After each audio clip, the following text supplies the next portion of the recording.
Hi hello வணக்கம், இது உங்கள் சிவி ஜோன். ஸோ எல்லோரும் எப்படி இருக்கீங்க? இப்போ பார்த்தீங்கன்னா பிக் பாஸ் எரியிற நெருப்பில் எண்ணெயை ஊற்றாதீங்க, எங்கே இப்படி பண்ணுறங்கிற மாதிரி ஒரு விஷயம்.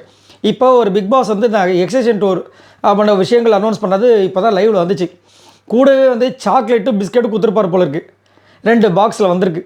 உடனே அறலாம் பார்த்துட்டு என்ன அன்றைக்கி பிரியாணி பார்த்துட்டு கண் கலங்குறாங்க, பிஸ்கெட்டை பார்த்துட்டு வெறியாகிறாங்க. ஏம்மா இந்த வெறியெல்லாம் பிக் பாஸ் கேமுக்கு வந்திருக்கீங்க, அங்கே சேலரி வாங்குறீங்களே, அந்த கேமில் கொடுக்கலாம்ல? அது எனக்கு தெரியாது. நான் வந்துட்டு ஆடியன்ஸுன்னு விஜய் சேதுபதியே ஒத்துக்கிட்டாரு. உங்களை யார் என்னை வச்சுக்க சொல்கிறது? நான் இருக்கேன்னு சொன்னலாம், நான் நிறையா வாட்டி வெளியே போகிறேன்னு சொல்லிட்டேன். நீங்கள் வச்சுக்கிட்டா நான் என்ன பண்ண முடியும்? என்ன சார் சொல்கிறீங்க அப்படின்ற மாதிரி இருக்குது அவங்க பண்ணுற விஷயங்கள். இப்போ ட்விஸ்ட் என்னென்னா, இதை வந்து வார்டன் தான் வந்துட்டு டிஃபன் பாக்ஸில் வைக்கணுன்னு எல்லோரும் டிஃபன் பாக்ஸ்லாம் கொடுத்துட்டு போகிறாங்க. ஓப்பன் பண்ணுறாங்க, பார்த்தா இடி. என்னென்னா 14 பேர் 15 பேர் சம்திங் இருக்காங்களே, 10 பேரா, அதில் கம்மியாக வந்து பிஸ்கெட் வச்சுருக்கு பிக் பாஸ். அவங்க தலை வேலை அப்படி ஐயோ ஏற்கனவே பிரச்சனை. பாலில் வந்துட்டு கொஞ்சம் பாலை ஊற்றிட்டீங்க, கொடுத்துட்டீங்க, அதிக பாலை இன்னொருத்தங்க கொடுத்துட்டீங்கன்னு ஒரு பிரச்சனை ஓடிட்டுருக்குது. அது உண்மையிலே பாலில் தண்ணி பால்மா அப்படின்ற மாதிரி அவங்க சொல்லிகிட்ருக்காங்க. அதுக்கே அவ்வளோ பிரச்சனை. இப்போ என்னடானா பிஸ்கெட்டையும் சாக்லேட்டும் கம்மியாக கொடுத்துருக்காங்க.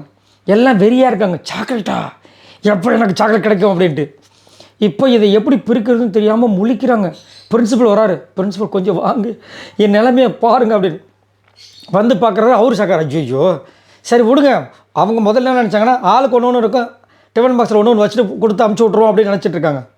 இப்போ பிக் பாஸ் என்ன பண்ணுறாரு, அதுலேயும் ஒரு ட்விஸ்ட்டு நாங்கள் வைப்போம்ல. அதாவது முடிஞ்ச வரைக்கும் விஜய் பார்வதிக்கிட்டது பிழிஞ்சு எவ்வளவு கண்டென்ட் எடுக்க முடியுமோ அந்த அளவுக்கு நாங்கள் எடுத்துருவோம். ஏன்னா அதுக்கப்புறம் உங்கள் கிட்டேருந்து வராது, வேறு நாங்கள் என்ன பண்ணுறதுன்ற மாதிரி சொல்கிறாங்க. பாவம் நொந்து போகிறாங்க, அப்படியே தலைமையில் அடிச்சிக்கிறாங்க.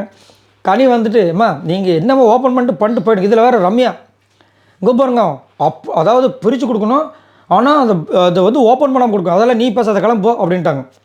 உங்களுக்கு பாருங்கள், அதாவது கம்மியாக பிஸ்கெட் வந்துருக்குமா, அதை பிரிக்காமல் வைக்கணுமா, ஆனால் எல்லாேருக்கும் பங்கிடுமா.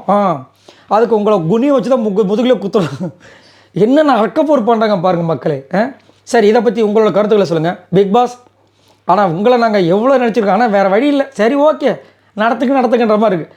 இதை பற்றி மறக்காமல் கமெண்ட்ஸ் பண்ணுங்கள். மறக்காமல் நம்ம சேனலை சப்ஸ்கிரைப் பண்ணி பாருங்கள். பாய் நண்பர்களே.